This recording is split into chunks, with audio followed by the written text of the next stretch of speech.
wabarakatuh. Om Swastiastu. Namo Buddhaya, salam kebajikan, salam sejahtera untuk kita semua. Baik, kami kelompok 7 dari kelas 2D, Universitas Muhammadiyah Mataram, Fakultas Keguruan dan Ilmu Pendidikan, Program Studi Pendidikan Guru Sekolah Dasar, akan membahas mengenai hak asasi manusia dan negara hukum. Saya sendiri, Lala Islamia. Saya Timita Rahmadani. Saya Muhammad Ihsan. Saya Made Andika Pranata. Selamat menyaksikan video kami. Jadi, di sini saya akan menjelaskan tentang hak asasi manusia. Hak asasi manusia adalah seperangkat hak yang melekat secara kodrati dan universal pada setiap individu sejak lahir. Karena keberadaan manusia sebagai makhluk Tuhan yang Maha Esa, hak ini bersifat fundamental, tidak bisa dicabut dan wajib dihormati, serta dilindungi oleh negara hukum, pemerintah dan setiap orang demi kehormatan serta perlindungan harkat dan martabat manusia atau HAM. Ini tidak memandang suku, daerah, agama, jenis kelamin. Hak ini hidup dan kebebasan berpendapat dan lain-lain. Di sini saya mau menjelaskan tentang macam-macam hak asasi manusia. Jadi macam-macam hak asasi manusia itu ada 6. Yang pertama itu hak asasi pribadi. Jadi hak asasi pribadi itu yaitu yang berhubungan dengan kehidupan pribadi manusia. Contohnya hak kebebasan untuk memilih, memeluk, menjalankan agama dan kepercayaan yang diyakini masing-masing. Terus yang kedua ada hak asasi politik. Hak asasi politik ini yang berhubungan dengan kehidupan politik, hak ikut dalam pemerintah, hak untuk memilih dan dipilih. Contohnya hak untuk memilih dan dipilih dalam suatu pemilihan. Terus yang ketiga ada hak asasi hukum.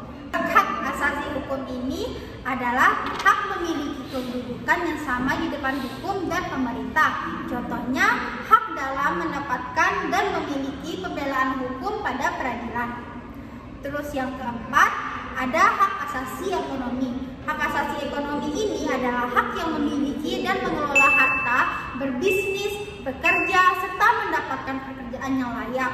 Contohnya hak kebebasan menyelenggarakan sewa menyewa dan utang piutang. Terus yang kelima ada hak asasi peradilan. Hak asasi peradilan ini adalah hak atas proses peradilan yang adil, hak mendapatkan pembelaan hukum dan perilaku yang sama dalam proses hukum. Contohnya hak persamaan atas pelakuan, penggeledahan, penangkapan, penahanan, dan penyelidikan di muka hukum. Nah, terus yang terakhir, yang keenam, yaitu hak asasi sosial budaya. Hak ini memperoleh pendidikan, mengembangkan kebudayaan, berkreasi, dan mengembangkan bakat serta minat. Contohnya, hak untuk mengembangkan budaya yang sesuai dengan bakat dan minat. Oke guys, di sini kita akan melanjutkan pembahasan mengenai ciri-ciri dari hak asasi manusia. Yang pertama yaitu bersifat hakikat. Artinya hak asasi manusia tidak diberikan oleh seseorang, melainkan sudah ada diterima dan melekat pada diri manusia semenjak dilahirkan. Yang kedua yaitu bersifat universal. Artinya hak asasi manusia berlaku di mana saja dan untuk seluruh manusia tanpa memandang perbedaan wilayah, suku, bangsa, ras, status, gender, agama, dan perbedaan lainnya. Yang ketiga yaitu bersifat tetap. Artinya hak asasi manusia tidak bisa dicabut oleh siapapun. Yaitu hak asasi manusia juga tidak bisa diserahkan karena selalu melekat pada diri setiap manusia. Yang terakhir yaitu bersifat tidak bisa dibagi. Artinya hak asasi manusia berlaku untuk semua orang dan tidak dapat dipisahkan dari diri orang tersebut. Hak asasi manusia juga tidak dapat dikelompokkan dalam kelompok tertentu berdasarkan golongannya, karena pada dasarnya hak asasi manusia sama atau setara. Selanjutnya kita masuk ke pembahasan yaitu negara hukum. Apa sih yang dimaksud dengan negara hukum? Negara hukum adalah suatu konsep di mana seluruh penyelenggaraan kekuasaan negara didasarkan oleh hukum, bukan atas kekuasaan atau kehendak penguasa. Hukum memiliki kekuatan yang mengikat untuk dipatuhi oleh semua pihak tanpa terkecuali, sehingga mencegah tindakan sewenang, baik dari pemerintah maupun rakyat. Selain itu, negara hukum menjamin perlindungan hak asasi manusia dan adanya persamaan di depan hukum.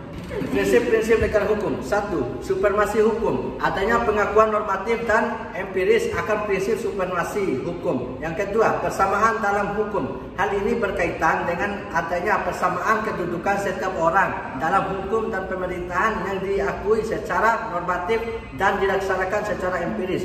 3. Asas legalitas, yakni segala tindakan pemerintahan harus didasarkan pada peraturan perundang-undangan yang sah dan tertulis. Yang keempat, pembatasan kekuasaan dilakukan dengan cara menerapkan prinsip pembagian kekuasaan secara vertikal dan pemisahan kekuasaan secara horizontal.